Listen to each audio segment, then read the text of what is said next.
Hello, guys and gals, and this is part 19 of our reading of A Natural History of Dragons, a memoir by Lady Trent. It is a book by Marie Brennan. Now, as always, we're going to go over the copyright information, which goes as follows. A Natural History of Dragons is copyright 2013, by Brennan Noonschwander. All rights reserved. Interior illustrations are by Todd Lockwood, maps by Rist Davies, and the design is by Greg Collins. In the last episode, Lady Trent, Jacob, and all the others underwent some kind of cleansing ritual because of all the superstitions in the village. And they and then she noticed on the map that there was a big area where there were no actual dragon caves, or any dragon layers. And so she's wondering about that. And so we're going to find out. Let's see.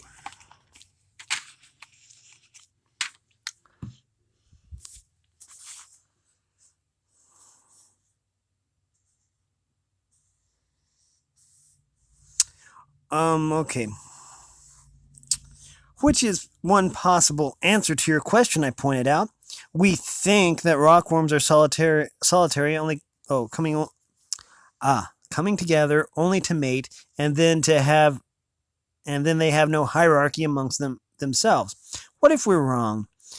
There might be some kind of dragon queen layering there, and all the others are keeping their distance. Or it could be there is no suitable caves there. A fair point. The reason rockworms are found in clusters and fly such distances to hunt is because that not all parts of Astoria highlands have caves that meet the dragon's needs. But the circle seems so very regular. Could it possibly be an accident? The answer, by the way, is yes. In this case, it proved not to be, but such things happen all the time. When one's data is data is as scanty as ours was, the human mind is very good at imagining patterns where none truly exists. If you are reading this book because you have an interest in perusing a science, whether natural history or some other, bear that warning in mind. It will save you a great deal of humiliation. I speak from experience, but that is a tale for a later book. I had enough sense to know I should not leap to conclusions. In fact, there was only one sensible way to proceed. We must go and look. Jacob's eyebrows rose at the word we. This is where I remind you that it will be at least 4 days, more likely 5, before Wilker and Hilford return. I gave him my most charming smile, and the reply he knew was coming, and where I suggest that we need not wait for them. Isabella, let's see. You took me on the hunt because it would have been inefficient to lug a dragon's carcass all the way back here for you to draw, and the attacks are coming more and more often. The fact remains that you took me, I pointed out. The dangers were no less simply because you had reason. And you have reason now, too. It will be 4 days, more likely 5, before Mr. Wilker and Lord Hilford return, which is 4 or 5 days wasted. Not to mention 4 or 5 days in which the dragons might grow even more aggressive than they already are. You don't know how to shoot, Isabella. A lack I was acutely aware of these days, but I can keep watch with the best of them. Truly can we afford to delay when we might learn something that could save someone's life? Jacob bit his lip. He was wavering. I pressed my advantage. If you go out alone, you will certainly not be safe. Think of the time you fell, when you and Mr. Wilker were mapping caves. What if you had hurt your leg? You need a companion, and I am volunteering. You are supposedly being haunted by the spirit of a dead monster, he said dryly. By that I knew I was winning the debate. In all honesty, I cannot think of anything Jacob ever truly refused me, even things others would say he should have. Oh, okay, wait. By that time, I knew I was winning the debate. In all honesty, I cannot think of anything Jacob ever truly refused me, even things others would say he should have done. I was bright enough to say, I was bright enough not to say that myself, though instead I addressed his point as if it were a genuine concern. We'll see if anything troubles us tonight. If not, then we can trust that either Mencken Gowen's ritual did some good, or it was some kind of chance occurrence not to be repeated. We could hardly have set out that day regardless. It was far too late, so it cost me nothing to wait. Jacob, I suspect, performed the same calculation for himself, but he said nothing of it. We shall see. I must have woken up 8 times that night, but I heard nothing, and neither did Jacob, and in the morning the grass was clear of any new marks, though the ones behind the house remained. Still, we didn't leave that day. I think Jacob was quietly looking for a way to dissuade me. We had a number of brief conversations on such matters as the weather, cold and relentlessly windy, as always, but otherwise fair, and the suitability of my clothing for such a hike. I told him I would borrow a pair of his trousers. Jacob's own impatience settled the matter. I had not thought of him before as a restless man, but he had none of his usual hobbies to occupy him in Drustenev, and having spent the better part of a month going out nigh daily, he found himself chafing at this sudden inaction. He did not like any better than I did the thought of sitting idle, while we might be learning something that could help the village.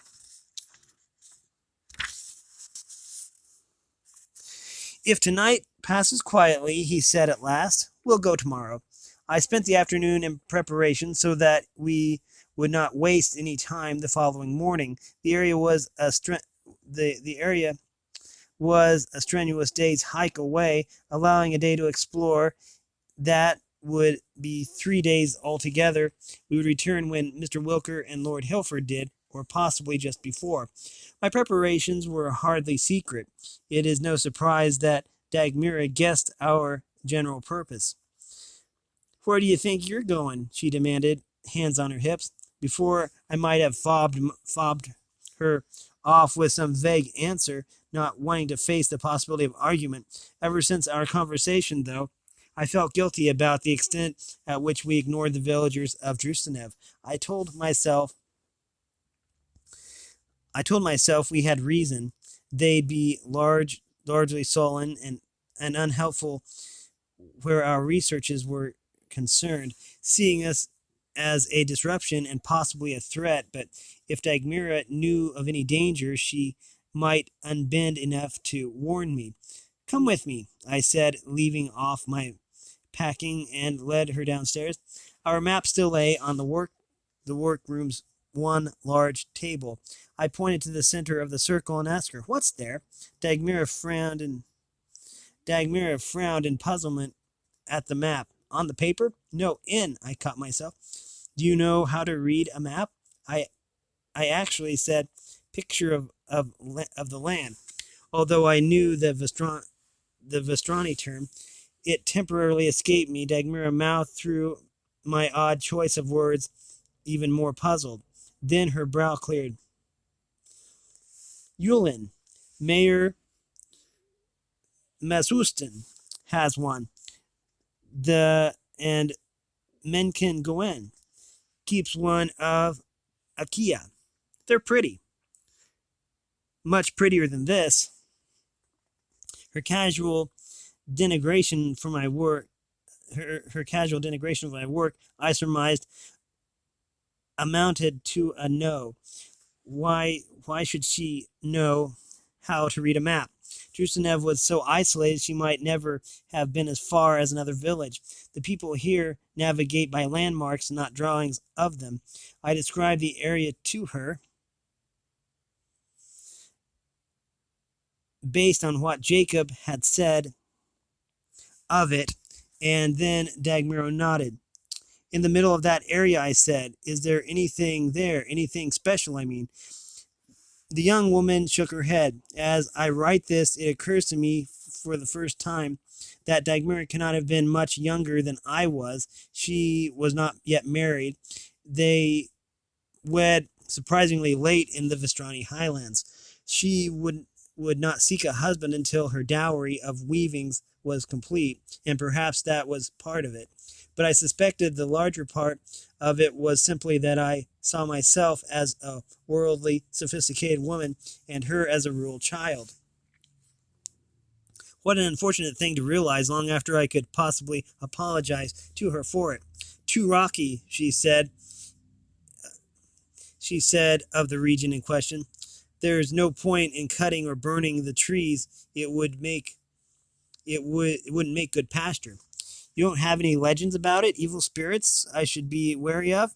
I could not undo my ruins trip, but I could at least try to prevent another one. Dagmira looked at me sharply to see if I was mocking her, but I was quite sincere. Nothing, she said. It's just more mountain.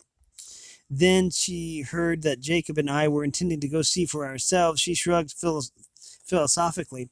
By then she had resigned herself to the fact that I would behave neither like a sensible Vestrani peasant girl, nor like a fancy lady from foreign parts. But she laughed at the notion of me carrying a proper share of our supplies, not over the proposed terrain. You wouldn't even make it halfway, she said, and was probably right. I'll make my brother go with you. Your brother? She looked at me as if I were simple in the head, and soon I found out why. Iljish, the lad who acted as the gentleman's valet, though the truth he'd become more of a man of all work than manservant. I had not realized he was Dagmir's brother. They did not look much alike. Stammering with embarrassment, I said, won't your parents mind? Dagmira shrugged with unconcern that was, I think, partially real and partially a scab over an old wound. I had just prodded without knowing. They're dead. My face heated even further. This young woman had been my maidservant for weeks, and I had not bothered to learn the first thing about her family. I had never thought of myself as a particularly arrogant or prone to ignoring the world around me, yet I had devoted far more thought to the doings of rockworms than to the people who kept our house. I managed to accept Dagmir's offer with something like grace, but the shame of my blindness stayed with me. How difficult was it for her, orphaned in this village, having to be both mother and sister to Iljish? No wonder she had taken this position, serving the strange foreigners. I was very quiet throughout supper that night, wondering if our placid cook had some sorrow in her own past I was ignorant of. She did not dress in a widow's weeds, at least, but beyond that I could not muster the nerve to ask. I did not know her well enough, and that was not the way to start. But I could not dwell on that matter forever. At the crack of dawn the next morning, Jacob, Iljish, and I departed on what surely must be accounted one of the most momentous hikes of even my adventure-filled life. Chapter 17. The usefulness of Iljish, adventures in abseiling, an enormous cavern, and what we found there, and the implications. Okay, we are so plenty of time. Okay. Talking to Dagmar about our journey was one of the better decisions I made in Vestrana, for she was absolutely right. I would not have made it even 2 hours into that hike if she had not sent Iljish along. He had inhibited. Oh, he had inhabited. Oh, inherited. He had inherited none of his sister's robust build, but he was a wiry thing, far more capable of scrambling over the rough terrain than I. Even with a pack on his back, Iljish scampered across the stones, and hacked through the brambles with the boundless energy of a squirrel. I came second, and Jacob brought up the rear. In theory, he held his gun at the ready, preparing to shoot at any dragons that might think to trouble us. But in practice, he had to sling it across his back as often as not, needing his hands for balance on the broken terrain.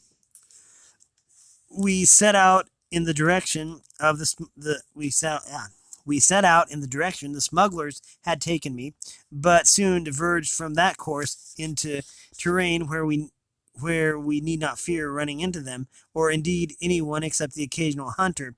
The limestone bones of the mountains came to the surface in jagged blocks there, where the walls of steep valley had collapsed downward into the not-so-distant past. The forest across much of this had reached the stage where it supported a dense undergrowth of flowering brambles, making our progress far more laborious than under the venerable fir. We went up and up and up.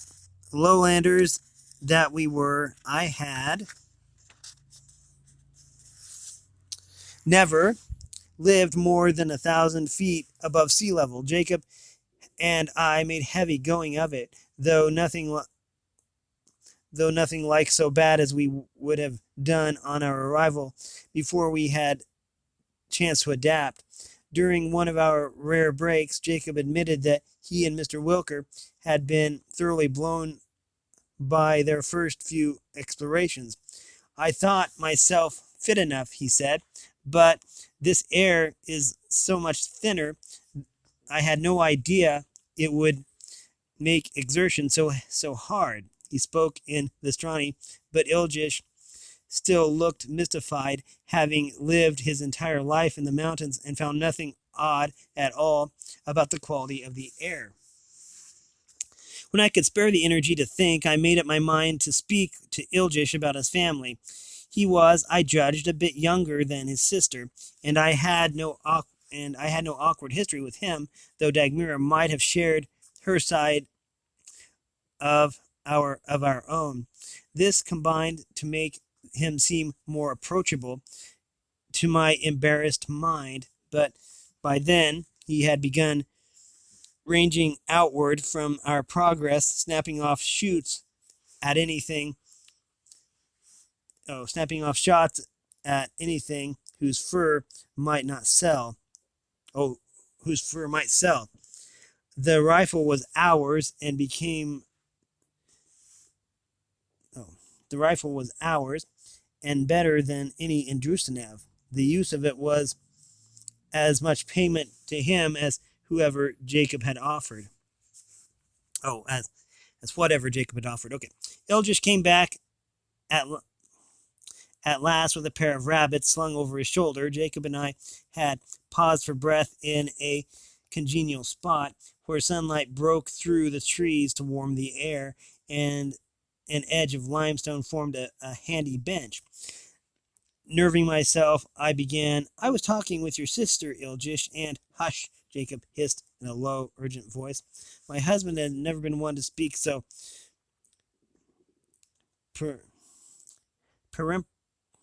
peremptorily to me. I hushed more out of surprise than obedience, and then I heard what he had heard.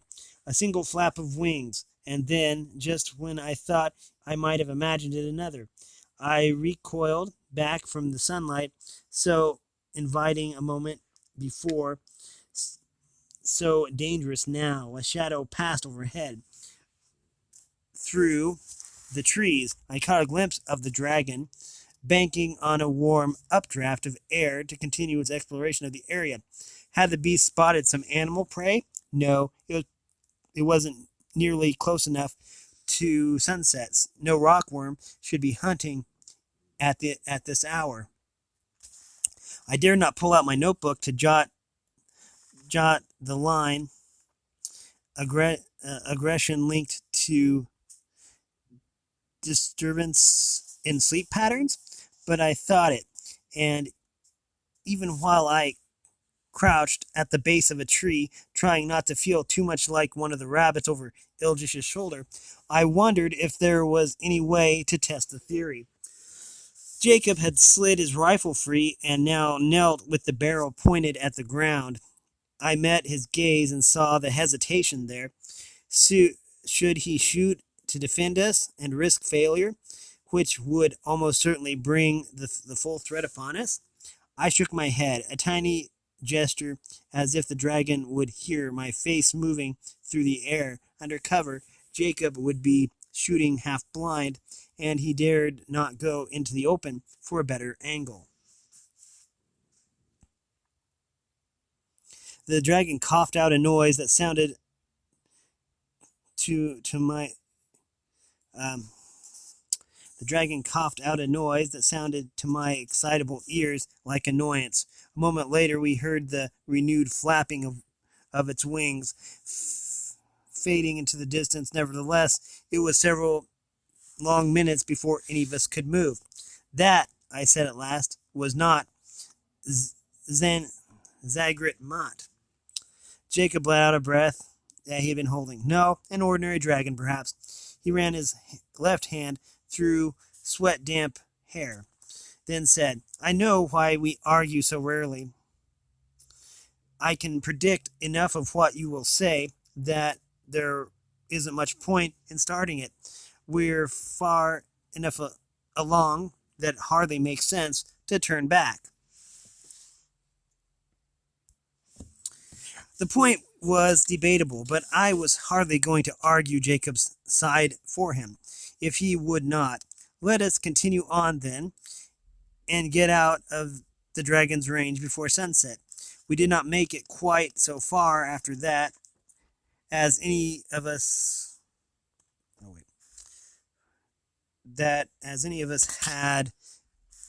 had hoped, but Jacob, in consultation with Iljish, decided it was best to stop where we found a defensible campsite and cover the last bit the following day. I forced myself through my share of the work in setting up the camp, but fell on my nose as soon as I could and slept so deeply a dragon could have eaten my legs for a snack and I wouldn't have discovered it until morning.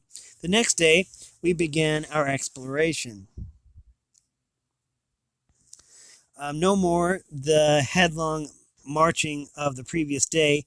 Now we picked our way carefully, one eye on the sky above and one on the ground ahead. Approaching from Drusenev sent us through one of the gaps in the circle I had noted. There were, so far as we knew, no layers in the immediate vicinity, but once inside the circle, who knew what we might find? It was wildly beautiful terrain if you had the spirit within you to appreciate true wilderness, rather than the groomed version that appeared in romantic paintings. I had never liked Vestrana so much as I did on that journey, though how much of that was the scenery and how much my circumstances, stretching my wings with my husband at my side, I cannot say. The stone here was quite porous, so we had heard a steady, soft rustling from snow melt flowing along below the ground, and here and there found small waterfall cascades from the broken rock. For once, my exertions were strenuous enough that I was actually glad for the icy touch upon my face, though it still left me gasping. I expected I expect there are caves, Jacob said, peering up one of the cracks from which the water issued forth, but they may not be large enough for layering.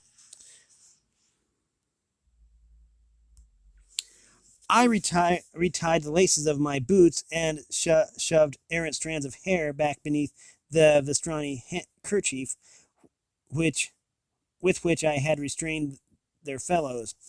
Whatever accounts for the circle, if indeed there is any such thing, will be found at the center. We forged onward.